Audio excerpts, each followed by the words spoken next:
Good afternoon, everybody. Happy Thursday evening. Stormy day outside in North Georgia. Hopefully keeping things quiet. Apparently even here today, there's a demonstration at our courthouse. Hopefully quiet, subdued, and safe. Hopefully everybody's wearing masks, facial coverings to keep everyone else safe.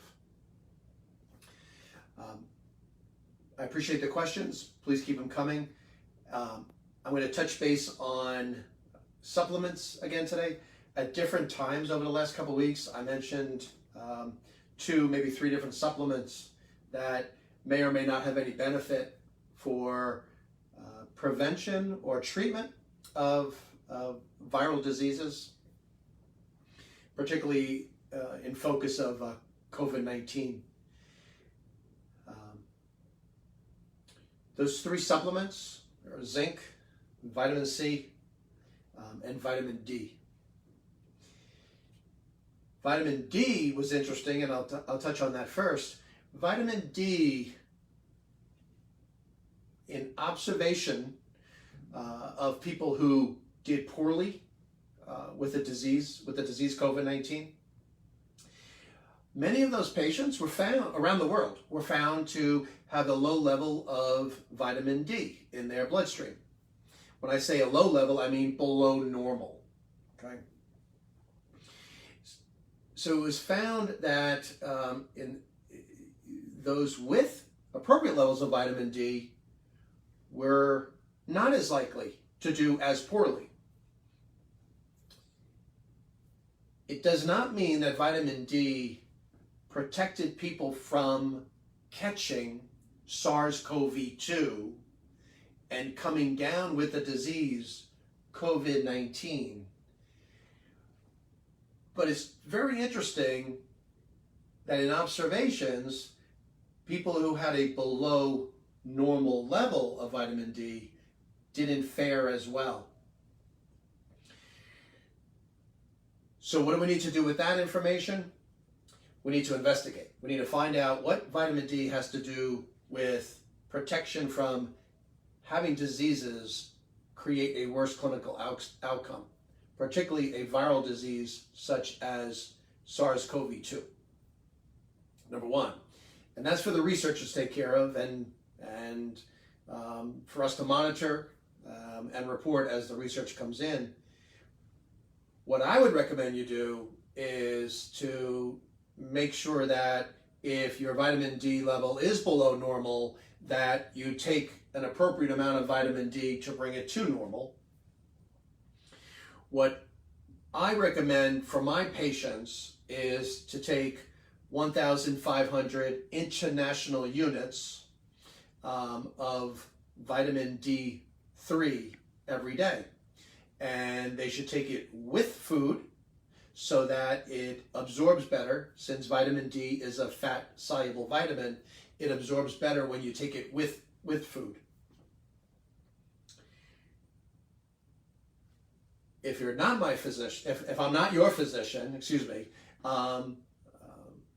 then I recommend you speak to your physician about it.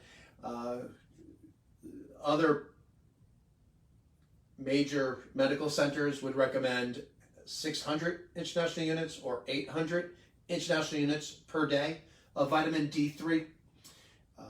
Again, I'm a little bit more aggressive when I say 1,500 international units, but I found in my patient population, in my area of the United States, 1,500 international units does better. But again, this is not about treating disease on these videos. This is about giving you information, making you smarter, more educated with regard to issues. So please see your physician about this. Number 2 is vitamin C. Vitamin C actually is being investigated with regards to treatment of certain viral illnesses. My understanding is there's some studies going on with regard to COVID-19 as well. Um, the interesting thing is this whole belief that high doses of vitamin C may help treat viral illnesses came out with a scientist, a researcher, early on in the, don't quote me on the year, but 1950s or so. His name was Linus Pauling. And he believed that taking high doses of vitamin C had benefit to treat viral illnesses. His studies were not set up well as far as we understand how studies should be set up today. Again, double-blind controlled studies. But that's where a lot of this talk about vitamin C came out of, from Linus Pauling. And it'd be great to have double-blind controlled studies to show whether or not vitamin C is helpful or not. A lot of people believe in taking high doses of vitamin C. The medical evidence does not support that because there is no medical evidence.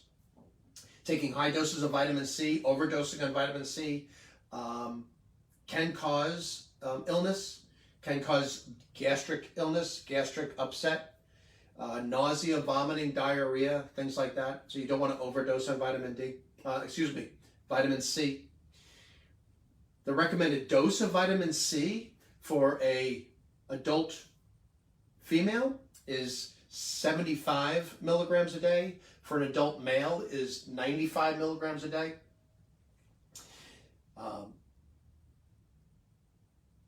If you feel like you need to take vitamin C to help prevent or treat a viral illness, even though there's not strong medical evidence to support that, I'd recommend taking 500 milligrams a day of vitamin C.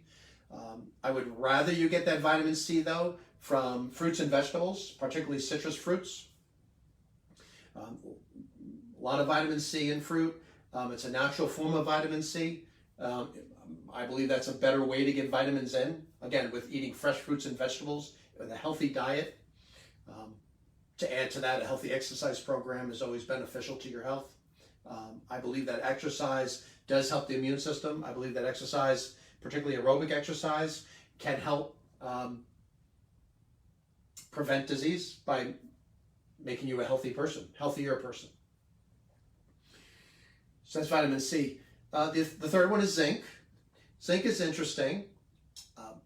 There are studies that give us evidence that taking zinc at an appropriate dose may decrease the length of time that you have a viral illness that may cause a common cold. One of those viruses is in the coronavirus family. COVID-19 is in the coronavirus family.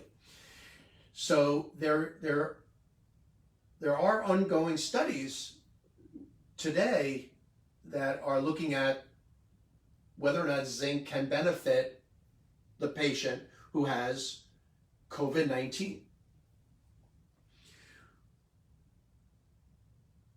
We do not know whether taking zinc supplements actually help COVID-19 patients.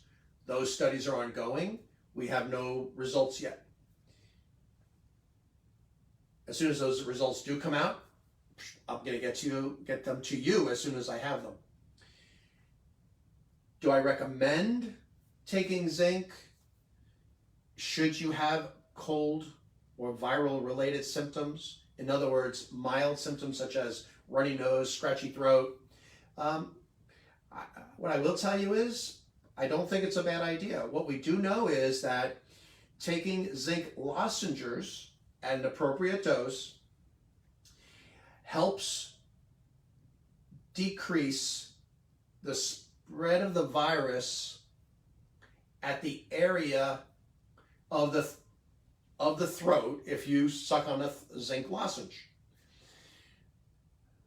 Earlier, zinc nasal sprays came out, and my recommendation is never use one.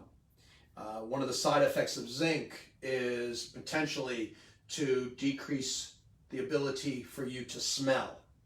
And it can be a long time before that comes back, and potentially overdosing on zinc and zinc nasal sprays may cause you never to have that sense of smell come back.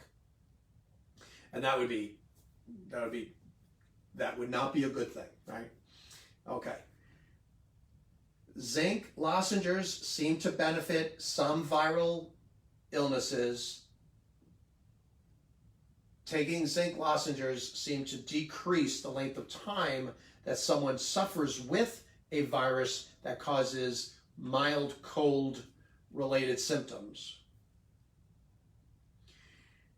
Follow the package dosing. Overdosing is not a good idea. 30 to 40 milligrams a day is usually the recommended dose. A lot of those throat lozenges are about 10 milligrams. So, if it is 10 milligrams, 3 10-milligram lozenges a day would be appropriate. Overdosing on something that is maybe good for you is not a good idea. Too much of a good thing is not a good thing. So, vitamin D, great idea to make sure your level's in normal range. If you're not sure, it'd be appropriate. It'd be okay to take a certain amount of vitamin D. Please ask your physician what he or she thinks is appropriate for you. For my patients, 1,500 international units, because that is what I found in the North Georgia area that I'm living in that benefits my patients. Vitamin C, studies ongoing. Wouldn't hurt to take 500 milligrams a day. May not benefit you, won't hurt you most likely, but citrus fruit's very high in vitamin C. I'd rather you eat an orange a day, an apple, other citrus fruit to help with that vitamin C. Zinc, if I was coming down with a cold, I wouldn't hesitate to take zinc lozenges.